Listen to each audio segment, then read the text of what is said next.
सो hi guys, Diwali नज़दीक है और दिवाली के बाद आता है छठ महापर्व। और हर बिहारियों के लिए छठ एक इमोशन है। आप सबको पता है कि छठ महापर्व के लिए बिहारी चाहे कहीं भी हो, वो अपने घर ज़रूर पहुंच जाते हैं और छठ में ज़रूर शामिल होते हैं। लेकिन कुछ मजबूरी और कुछ जिम्मेदारियों की वजह से बहुत सारे ऐसे लोग भी हैं जो छठ में घर नहीं जा पा रहे हैं, और उनमें से एक मैं हूँ। इस बात का दुख जो है मुझे भी बहुत ज़्यादा है। वैसे मैं आपको बताऊं तो मेरे घर छठ पूजा नहीं होती है, लेकिन जो मेरे रिलेटिव्स हैं वो छठ पूजा करते हैं और हमेशा मैं उसमें बढ़ चढ़कर हिस्सा लिया करती थी, और मुझे हर एक चीज़ बहुत अच्छे से याद रहती थी और बहुत मज़ा भी आता था।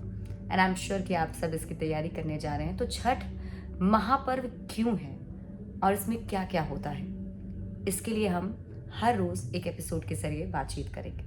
आज के पहले एपिसोड में बात छठ महापर्व क्यों कहलाता है। छठ पर्व को महापर्व क्यों कहा जाता है, ये बताने से पहले आपको मैं बताऊं कि छठ पूजा मनाई क्यों जाती है। इसके पीछे कई सारी कथाएं हैं। महाभारत काल से लेकर रामायण काल तक इसमें ये कथा कही जाती है कि जब सब कुछ राजपाट हार चुके थे पांडव, तो उस वक्त द्रौपदी ने छठ पूजा की थी, भगवान सूर्य की आराधना की थी, छठी मैया की आराधना की थी और उन्हें राजपाट वापस मिला था। माँ सीता ने भी माँ छठी की पूजा की थी, और कहा जाता है कि उसी वक्त से ये परंपरा चलती आ रही है। और इसको लेकर एक पौराणिक कथा ये भी है कि एक राजा प्रियव्रत, जिसकी कोई संतान नहीं थी, तो उसने माँ छठी की, जिन्हें षष्ठी भी कहा जाता है, उनकी पूजा की और उन्हें एक संतान की प्राप्ति हुई थी। और इसीलिए छठी मैया को संतान प्राप्ति के लिए भी पूजा जाता है। और महापर्व इसलिए क्योंकि इसमें 4 दिनों का ये व्रत होता है और इसमें इतनी सी भी गलती बर्दाश्त नहीं की जाती है। मतलब शुद्धता का खास ख्याल रखना है, एक भी चूक ना हो इसका पूरा ध्यान रखना है।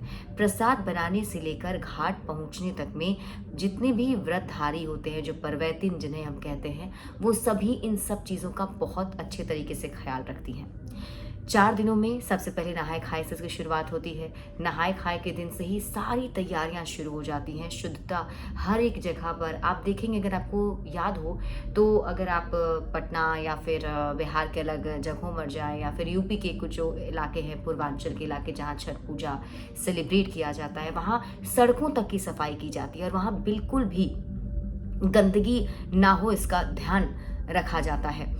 और साथ ही साथ जो परवैतिन होती हैं वो सबसे पहले नहाए खाए, जो पहला दिन होता है, दूसरे दिन खरना का प्रसाद बनाया जाता है। और खरना का प्रसाद खाने के बाद से ही 36 घंटे का निर्जला व्रत जो है परवैतिन का शुरू हो जाता है, और वो 36 घंटे तक निर्जला व्रत करती हैं। और इतना कठिन जो तप है, इतना कठिन जो ये व्रत है, ये किसी और में नहीं किया जा सकता है। इसीलिए इसे महापर्व कहा जाता है और इसमें चूक की तो कोई गुंजाइश ही नहीं है। आपको अगर बताएं, इसमें शुद्धता का इतना ख्याल रखा जाता है कि जिस गेहूं से प्रसाद बनने वाला होता है, उस गेहूं को जब सुखाया जाता है, तो उस गेहूं को जब अगर छत पे से सुखाया जा रहा है तो एक चिड़िया भी उसको जूठा ना कर दे, इसके लिए भी ध्यान रखा जाता है। और इससे जुड़ा कई सारे जो छठ के गीत हैं वो आपने सुने भी होंगे, जिसमें वो मारबो रे सुगवा धनुष स।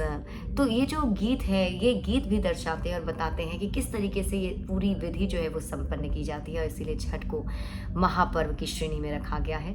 और वैसे लोग जो छठ पूजा में अपने घर जा रहे हैं, उनके लिए बेस्ट विशेज़। और वैसे लोग जो छठ की महिमा को जानना चाहते हैं, मेरे साथ आप ज़रूर जुड़िए। हर एक एपिसोड में हम हर एक छठ पूजा के बारे में बातचीत करेंगे, और आपके क्या इमोशन इससे जुड़े हुए हैं, आप भी मेरे साथ कमेंट के ज़रिए शेयर ज़रूर कीजिएगा। मिलते हैं अगले वीडियो में, तब तक के लिए ध्यान रखिए अपना। Take care and bye bye.